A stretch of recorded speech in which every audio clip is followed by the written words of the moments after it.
This episode is brought to you by Tyler Medley. Thank you, Tyler, for donating to our podcast, and congratulations on your recent wedding to Isadora Dunifry. Yeah, thanks so much, Ty. You're the medley to my medley. That doesn't make sense. Anyways. I just like your last name, and I like you, and thanks for joining the podcast. Thank you. Love you. Bye. Boo. Keep an eye out for monsters! Scream! Good idea! You know what? You scream, your dad's gonna come in here with a 12-gauge shotgun, blow your head off. Actually, I'll scream. Great. Actually, Dad's gonna come in here and find Dorito puke all over the floor. What's he gonna say, huh? Wow! Baseball cards. I love baseball cards. Got 'em, need 'em, got 'em. Hey guys, you're listening to the Large Marge Santos podcast, the podcast where two sweeties talk about their favorite movies from yesteryears. I'm Sweetie. And this is Sweetie. And it is film number 3 in the Savage September series, which, if you don't know, is a month dedicated to the one, the only Fred Savage. Tonight's movie is a little ditty called Little Monsters. Do you know what year this was made? Released, whatever. I thought you were going to say, do you know the Muffin Man? And I said, also that. Yes, I do. What's he lives his name? on Drury Lane. Oh. Blueberry, yeah. Good one. Little Monsters, came out in 1989, starring Fred Savage, Ben Savage, his little brother, who eventually became the hit of everyone's favorite. Not my favorite, but I hated that show. Yeah. Boy Meets World. Don't hold it against us. Also starring Daniel Stern and Howie Mandel. Also, Buzz from Home Alone. super important thing to know is Buzz. He's a side part, but honestly, after this rewatch, maybe my new favorite character. I just want to know more about him. I want to know more about Ronnie Coleman. Yeah. We have many questions, but we'll get to that. Let's start from the beginning. Okay. Let's start at the very beginning. It's the sweetest A very good place to start. No, I'm just making up a new song. It's from Sound of Music. I know, but I think we should go original so we don't have to pay like royalties and shit. Julie Andrews is not going to care. She might. Now I forgot the tune I was going to do. Sweetie synopsis, oh yeah. Okay. Sweetie synopsis is. Hey, you always start these. I'm going to start this time. We'll see if you can. If you have my swag, go. Yeah. Brian Stevenson is a 6th grader and just moved to a new town. He has no friends. Excuse me. Great. Smoker's cough. His parents fight all the time. He's a lonely kid. His little brother wakes up in the middle of the night because there's a monster in his room. Of course, his parents don't believe him because there are no monsters, right? I have to interject. How old is Ben? What's his name? Ben? No. Ben Stevenson is an awesome ballet dancer. Brian. How old is Brian Stevenson? Well, let me just look at my Sweetie notes here. 6th grade. That's not an age. How are you in 6th grade? 12? 12. I believe he's 11. 11. Get it right or pay the price. See, that's how I feel every time you interject into my Sweetie synopsis. And isn't that how old he is? He was in probably Vice Versa. This was the golden age of Fred Savage. When did Vice Versa get released? Let me look at my notes. 88, year before. Holy crap! Yeah, we're going in order, people. Wow. Okay, so there's a monster in the bedroom. Little brother goes, Brian, switch bedrooms with me if you don't believe me, because he's like, little brother, like you're such a chicken. There's no monsters. Blah blah blah. Switches bedrooms one night, and what happens? Brian wakes up, and a monster is in his room. He doesn't see him, but he hears him. He's freaked out. He goes back the next night. He rigs up a trap, because he's very smart, and he knows how to do that, apparently. I'm not sure exactly the details. He's really good with the gadgets. He's good with the gadgets. His bicycle had been hit by his dad in the beginning, and, so we missed this part where, like, all these things are happening in the house, like, someone left ice cream in the cupboard and it melts and spills all over his dad. Someone like left his bike out behind his dad's car, and the dad runs over it. The dad gets mad. Brian loses his allowance and all this, whatever. People who had allowances, like, screw you. We didn't have allowances. Indeed. I know what that was about. So, a second night happens. Brian rigs up the trap. He traps the monster, turns on the light. The monster just dissolves into clothes. He realizes that the monster can't handle the light, so he turns off the light. And the monster turns into Howie Mandel. Or... Terrifying! or Maurice, who's a big blue, kind of pointy teeth, scary, gross like a monster. Weird devil. Looks like a weird devil. Well, not until he gets the horns. But, anyways, he's crazy. He's enthusiastic. He's jumping everywhere. Brian's like, who the fuck is this guy? And he's like, you come to my monster house. Oh, no, he doesn't do that until Brian saves his life, basically, because the sun's coming up. Yeah. He doesn't realize it. He almost dies. If the monster is above the bed when the sun comes out, he'll die. So Brian slides his clothes under the bed, and Maurice is like, oh, this kid is pretty cool. See you later, buddy. And then he comes back probably the next night, I guess, and takes Brian into the underworld of the monsters. And I feel like watching this, I don't know, well, this whole movie to me is like kind of gross. Like, the monsters are gross, the underworld thing is gross. Me, it's not appealing to me at all. It's all these, like, weird wooden structures and sort of, like, these weird firework kind of things.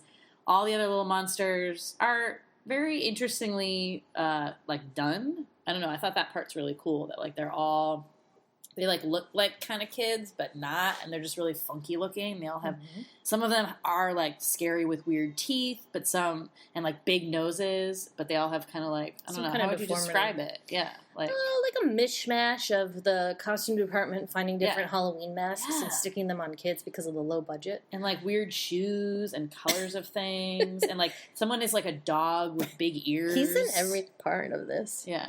Someone has giant gross feet that hang down. Remember that guy? Yeah, and, how can he do anything? Have, like, he can't walk around. Names. But they're all pretty little, and Maurice is really the only one that's, like, actually an adult. And yes. And boy.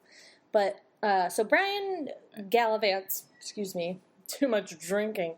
Brian gallivants around the underworld with Maurice, and he's having so much fun. He can play endless arcade games, no tilt. He can eat as much junk food as he wants. Wait. What does that mean again? It's like tilting a pinball machine? What is that? If you play it too hard, it tilts and then game over. I never played pinball. I think it means game over. I did not grow up in 1950. Sure. Yeah. It's not like an 80s thing. Before 1980. But he's having so much fun. But what's the big thing he does is he messes up. So he goes. So the little monsters every night get like assignments, and they have to go terrorize kids. That's like their job.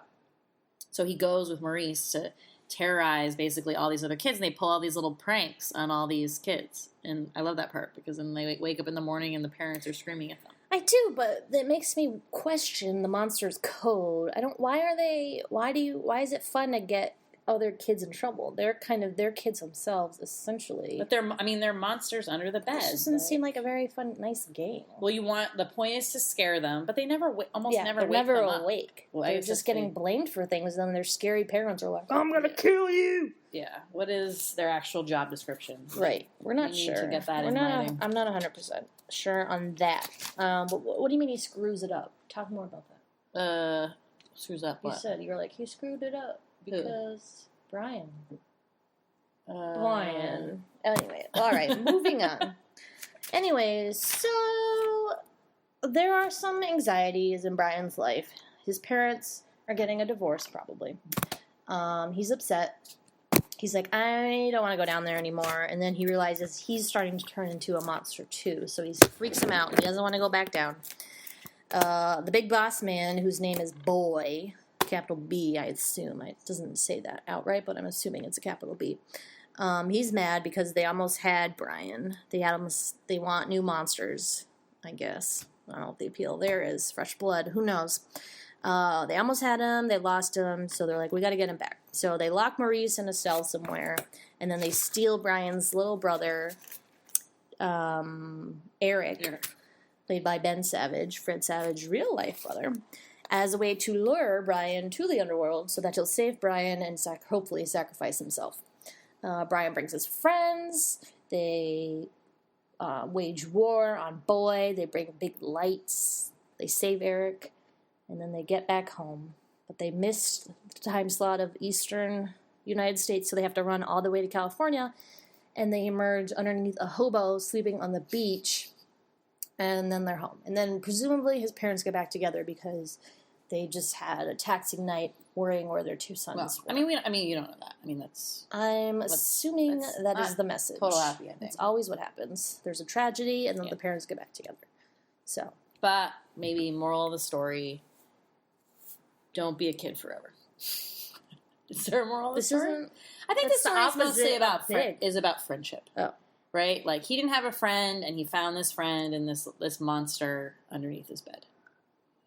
Maybe that we grow out of friends? Well, no. I mean, it's just such a sad, sweet moment at the end where he's saying goodbye to him, and he's, like, crying, getting so emotional, and, like, I don't know. It's just, like, that was, like, his first friend at that new place. I mean, do you think Brian, like, went under the bed anymore after? No, probably, right? I don't think he was allowed to. I know. I don't think Maurice could, because he was turning into a monster. I mean, I don't see why he still couldn't visit him, but I don't know. It's like Bing Bong and Inside Out. It's like, really? Gotta get rid of question for you. Do you ever remember being scared about monsters under your bed as a little kid? No. Is that ever a fear for you? Not that I recall. After watching this movie, was it? No. No, I think I was past, it must have been past the age where you believed in that. I remember being scared of other things like men molesting me. Child molesters. Damn, Lifetime. Tell you. Really fucked that really us up. fucks you off, that channel. Yeah, I was scared of real things, not child abduction. Also, the one time I watched The Exorcist and was convinced I was going to get possessed, so I stayed up all night reading books because I was afraid that the demon was going to just possess me. I remember, watching the Return to Oz, where the woman's like head, the Ozma character, good one, has or Mombi has all the heads, yeah, and she changes all the heads, and that was so terrifying to me. And I remember I had this horrible nightmare, and I went in my parents' room. I was like, "Can I sleep in here?" And I thought they would let me sleep in their bed with them, but I just had to sleep on the floor. Yeah, they did that to me too. Thanks a lot, Mom and Dad. Jeez, but it's okay. I think that bed was just too small. In fairness, I think it was like a full-size bed. It wasn't really even tiny. like it was not a big bed. Jeez. But I remember like stuff like that. But yeah, never monsters under the bed was never an issue for me. I just didn't. Yeah, not really. Didn't believe it. But yeah, I mean, it's more just at this point. I mean, we're really in the movie from Brian's point of view, so he's not scared of monsters. He thinks it's cool, as opposed to Eric, who is terrified. And so there is that phase of your life where this movie's very scary. I wrote about it on weird, man. Yeah, I wrote about it on my horror blog. A few scary parts include the blue guy named Snick, who is giant and has a giant hump and is just really gross and mean. There's this one part where he just pulls this kid's head off, and it's very sudden and scary. So that was scary. Boy's stairway is this menacing-looking popsicle stick stairway that has two creepy angel heads on the post. Ugh, I hate little doll heads with like short hair that's been obviously like cut off. Yeah. Hate that shit. And then finally, obviously, Boy, who is played by Frank Whaley, I think. He's a character actor. He's been in a bunch of stuff. If you look him up, can't think of some horror movies off the top of my head, but you'd probably, if you read his IMDb credits, you could find something. Here she goes, picking up the phone. But Boy is maybe the creepiest part of this movie. I'll tell you why. He is an adult dressed as a little boy in, I guess, what I would describe as a prep school uniform, complete with knee socks. Oh, that guy. And knee socks. Pulp Fiction. The coat. Oh, yeah.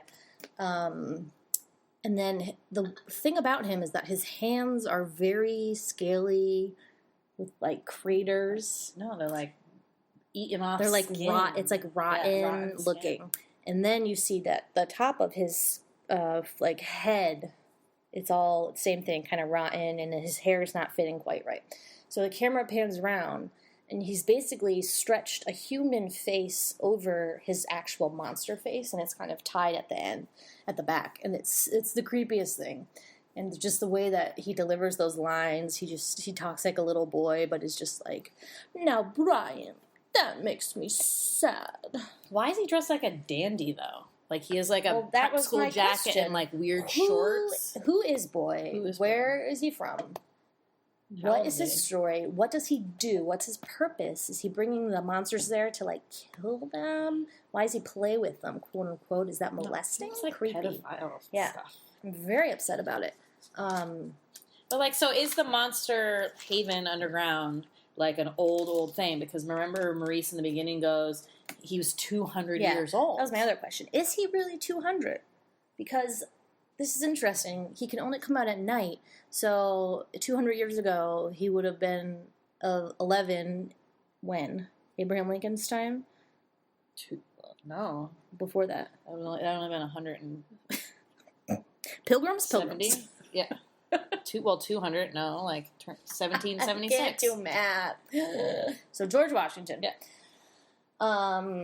So, and he only comes out at night, but he's somehow gotten used to all these new technologies, and pinball machines, and dresses. Like a 80s He's punk. hip on the lingo. Yeah. I'm not sure. Right, and all the jokes and stuff. Also, he's not 11.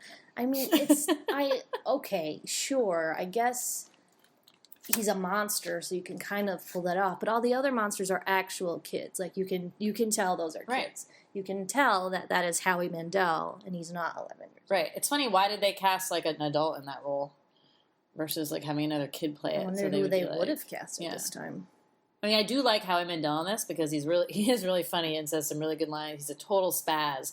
But there are some, like, heartwarming, like, moments in it. When they're, like, Brian's getting, like, dangled over the thing and about to die, you can see him kind of, like, freaking out. And he's like, no, that's my friend. Like, and I think he really cared about him. Was Howie Mandel in other movies? Like, what? You know, he was the voice of Gizmo the Gremlin. What? Yeah. That makes Gizmo not as cute, I feel. But then he did... Bobby's World. Yeah, he did cartoons. Did he do any other movies, though? Yeah, he's a fucking nut. He's All weird I can remember is the weird OCD hand washing. Like, why is he always in weird, gross things? Well, just this, I guess. I don't know what else. But Maurice is very gross. That's my other problem. I love this movie, but my problem with it is that it is A, scary, which isn't necessarily a bad thing, and B, Maurice is just so gross. What is the grossest part about Maurice to you? I don't know. He, like, burps and farts a lot. He picks the wax out of his ears. He eats, like, snots. It wasn't when he pulled his mole off and gave it to Brian. Yeah, all that stuff. It's, like, disgusting, dude. Yeah, he's pretty gross. I mean, the whole movie is really gross. Like, I don't recommend eating during this film. It's, like, a very it's very, disgusting it's thing. very boy humor. Yeah. Which, not to be sexist, but it totally is. And even Brian, in the character, was like, ew, gross. Like, I feel like Brian is not into that. That's true. He does think it's funny when Ronnie drinks the pee. Yeah. Which... Yeah, so let's talk about Ronnie Coleman. Oh, yeah, Ronnie Coleman. So Ronnie Coleman is the actor who everyone was probably more familiar with him as Buzz in Home Alone, as we said. He's sort of a stereotypical 80s movie bully. Looks like it. Fat. Yeah. Anyway, so he's a bully at first. There's this great scene where they break into his house in the middle of the night and they remake his sandwich with cat food, his tuna sandwich with cat food, and peas in his apple juice. So dumps the apple juice out and peas in it. So it's not even a little bit apple juice. So then the next day at school, Brian's like watching him eat his lunch, and like Ronnie Coleman like took his lunch out. He like kicks some kids out of his seat and goes down. He starts eating the sandwich, and he's like, "Oh!" You can see him be like nasty, and then he goes to take a drink of his water, and realizes it's piss, and he spits it out all over the principal's like front of the principal's suit, and he goes, "Who put piss in my apple juice?" So funny. I laughed for like 5 minutes. You loved that part. It's funny. Yeah, that part was gross. But he ends up being their friend after. Yeah, which is an interesting turn because at the end, originally they go to Boy and they try to get Eric back, but they don't have enough light power or something. So they go back to the school supply closet, stock up on more light bulbs. Meanwhile, Maurice goes to Ronnie Coleman's house, wakes him up, and is like, "Hey, Ronnie." And then Ronnie just shows up with the generator. They need someone to flip the switch. Yeah, but can you imagine just you're Ronnie Coleman and you're sleeping and this monster's like, come save this kid you hate, little brother. That's why I love Ronnie Coleman. He just rolls with it. It's just very weird. And he's a super Boston sports fan. He's just totally... Every outfit he had totally was either a Red Sox or a Celtics thing. But he's oddly polite at the end. Yeah. He gets, like, excited when they get Eric, which I guess just proves the point that bullies really are nice on the inside, and they're just... He just wanted friends. He didn't have any friends either. Exactly. Because if you remember at lunchtime, he tells people to move, no one sits with him, he doesn't have any friends. Usually bullies have some little cohorts they can... get along with, but not Ronnie Coleman. What an enigma. I'd like just a case study on Ronnie Coleman, or a Ronnie Coleman spinoff called I Love Boston Sports. Called Who Put Piss in My Apple Juice? Who Put Piss in My Apple The Ronnie Juice. Coleman The Ronnie story. Coleman story. Oh, it's going to be so good. We're going to make it. Yeah, we'll make that. I'd also like to bring up the really good soundtrack in this movie. Good. So, I mean, I don't even know. There's only one song at the end by the Talking Heads that I know. Oh, Road to that's Nowhere. the Talking Heads. Yeah. I don't Really get great. why you're singing that. Well, it starts with this amazing acoustic part. Goes a little something like... Where we know where we're going, but we don't know where we've been. And we know Ronnie Coleman is a pretty good friend. Oh, that was flat. Good song, though. And there's a bunch of other songs which I wasn't like familiar of the artists or the songs really, but they're really cool. I'm always and they always tapping my foot to them, and they're really well placed. There's about 3 what I like to call shenanigan montages in this movie, where they're just doing shenanigans, and those songs play during that, which are maybe my favorite parts. Actually, my favorite part is when they go and they stock up on the supplies. For some reason, the pencils just really brings me back to school supply shopping. I'm confused why that school has like 1 billion light bulbs and batteries. I don't know what they're doing, but it's weird. a little suspect. They could be making bombs or something. Interesting. Did you know Uh-oh. that... Is this IMDb trivia time? Yeah. Oh, boy! Well, it's kind of dumb. But another one that there wasn't very many good ones. I almost want to start adding some. You can. I think anyone can add them. That's why some of them are dumb. So it said, inspiration, Monsters... This was the inspiration for Monsters, Inc. I was going to say that definitely, but Monsters, Inc. explains the theory of why monsters would do that much better. Right. I wish they went more into the background if this is like historically, like they've been haunting like people's beds since like the age of the I want to know. Yeah, I would like to see that. Another spinoff. Yeah, and also, how do they know? So I think it's cool that every bed a monster can get under. So there's a couple examples of like weird beds. So at one point, Brian like does not want the monsters to come because they know they're going to come after him. So he saws off all the legs of all the beds, so they can't get out from under the beds. Obviously, if there's no like room for them to do it. But what's that? The mean one? Snick, the mean one. Not to be confused with the Saturday night Nickelodeon special. Snick. Good one. Figures out they have a pull-out couch, and it's actually really cool. Like the couch cushions come flying off, and the pull-out bed like comes out, and he like comes out from under it. Well, he just is like laughing. And then after they like the hobo on the beach the last time, like he's like sleeping on the beach in this little cot, and they are able to come out from under that. So that's a cool thing. And they're every bed. Yeah, it's just one of those things. It's not really explained. It's not explained. I mean, in many of these kinds of 80s fantasy type there's not enough time. Boy fantasy movies, there's not enough time. There's not enough budget. There's how do they obviously know what houses like was which? And how, like, where everyone's addresses were. Sweet, I don't know. They couldn't be like, this is number 365. They're just monsters they know. Also, how far did it go to run to California at the end? I don't know. Maybe if each country is, each state is, so 3 hours is California, so, I don't know, an hour running. How did Ronnie Coleman run an hour, if that's true? I don't know. Why don't they have some kind of bus system that, like, buses the monsters to... This movie is shit. Who started the monsters? Right. There's just a lot of stuff we need to know, but there's, Who was the first but not important monster? For the whole plot, right? Right. There's just things that we think about because we're crazy. Yeah. But, like I said, I love this movie. I think I've had several nightmares containing elements of this movie. Sorry if you hear a bag rustling in the background. It's Desmond, as usual. But I've had several nightmares, usually involving the, like, popsicle stick staircases, like that.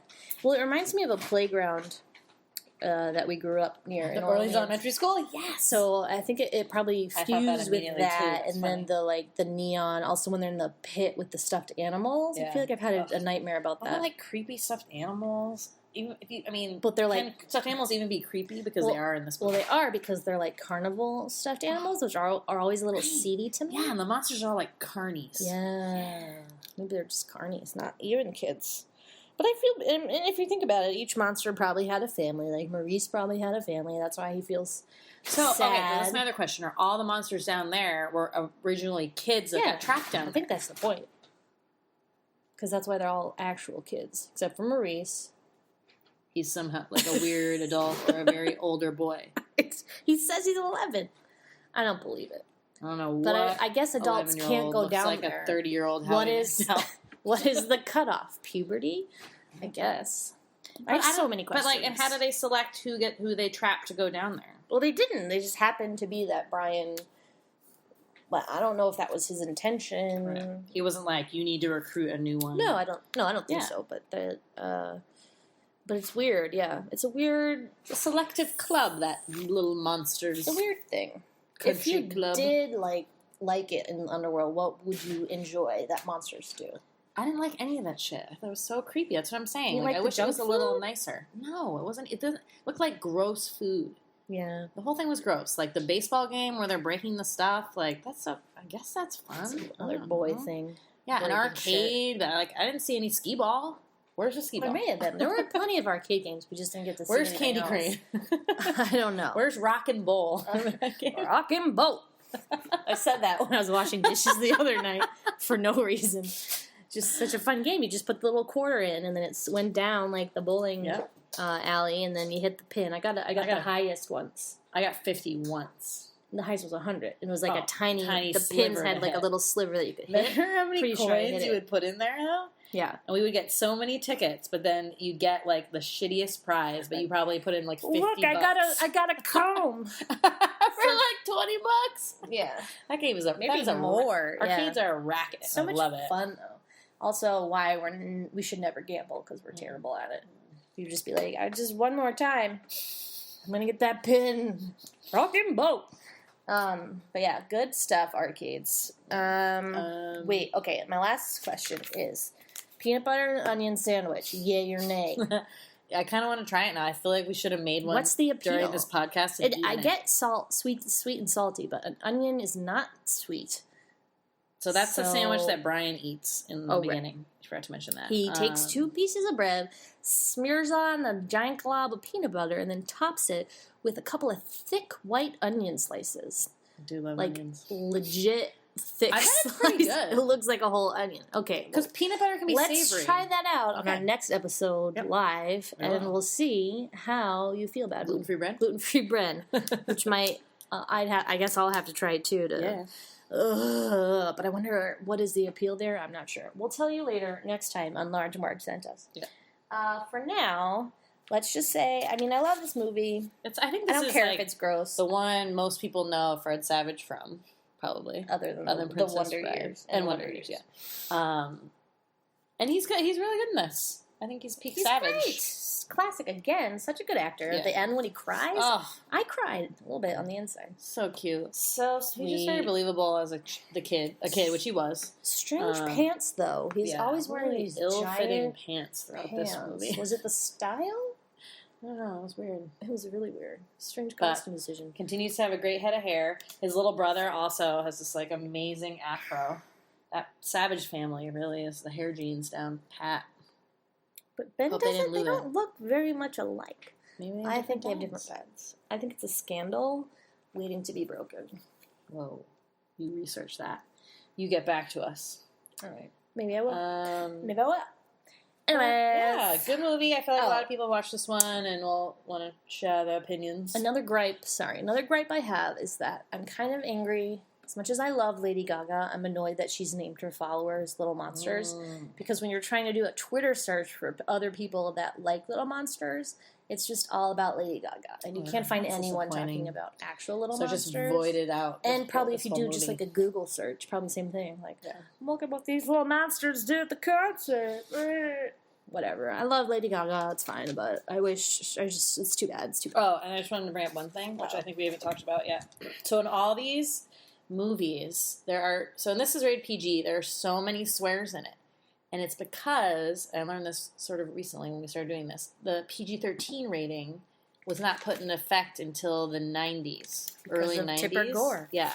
So it used to just be G, PG, and R. So you would have all these movies with serious content and tons of swears and I guess even some sex maybe, rated as PG, which seems crazy now. No, yeah. I think we will push it into R as sexual situations, violence, extreme violence. Not extreme, but just level up than PG violence. And then probably the word fuck. I don't think shit is a swear word that was necessarily... I don't think there was an F word in this. Right. So I think once you have an F word, I think a fuck... I don't know why we're getting shy now. Explicit podcast. Yeah, we got the E. As soon as you have that, you're in our territory, so forget about it. But yeah, that is true. Several movies... You'll be shocked to see your PG, but it's because the rating system wasn't because then really if like you're at the yet. movie store, your parents would be like, yeah, whatever, it's PG, and then let you watch it and be like, oh shit. Nobody cared. I'm not talking about our parents, please. I know, but like it's just another like who cares about swears? Like I don't know why any people care about swears. Just because we say fuck a lot doesn't mean Little Monsters made us swear. It's like I say the F word at work. I said it today. I was telling a story about this girl that stole a tie at the wedding I was at this weekend, and she said fuck, so I had to say fuck, but I didn't say it like I was saying it. Yeah, but you don't do it in work like situations. Not when you're telling a story. Not when you're like, give me this fucking project. You don't say that. Who does? That's what I'm saying. There's a difference between using it in your everyday life and using it in like professional situations. I guess. Okay, whatever. Good segue. So next week will be our last Savage September selection. God, I thought you were going to say last podcast. What? Stop, we just started. I'm not ready. Yeah, and we're going to be doing The Wizard, which not a lot of people know, but I really want people. I don't think I've ever seen it. It's going to be so good. First time for this Sweetie. I think it's good. But it also has to do with video games. And Sweetie loves video games. It's like original Nintendo stuff. Oh, shit. It revolves around the release of Mario Bros. 3. What? And do you remember how exciting that was? Yeah, you're going to I remember the game and how I finally beat it for the first time like and remember 5 years the ago. glove, the Nintendo glove, that's in it too. No, we didn't have the glove. No, but we had the joystick pad on a regular Nintendo. Yeah, remember with the joystick? It was like a giant square. Next week, get ready to talk video games because we're going to be all over that shit. I'm ready. And then we'll be moving into some Halloween-themed movies as we'll be into October. Spooky. And there's so many of them, so I think we're going to do probably more than 4 for the month. So get ready. Spooky. Hold on to your pumpkin heads and your broomsticks. Monsters and men. Yeah. Okay. Thanks for listening. This is the Large Marge Sent Us podcast. Later, Gators. Bye. Well, we know where we're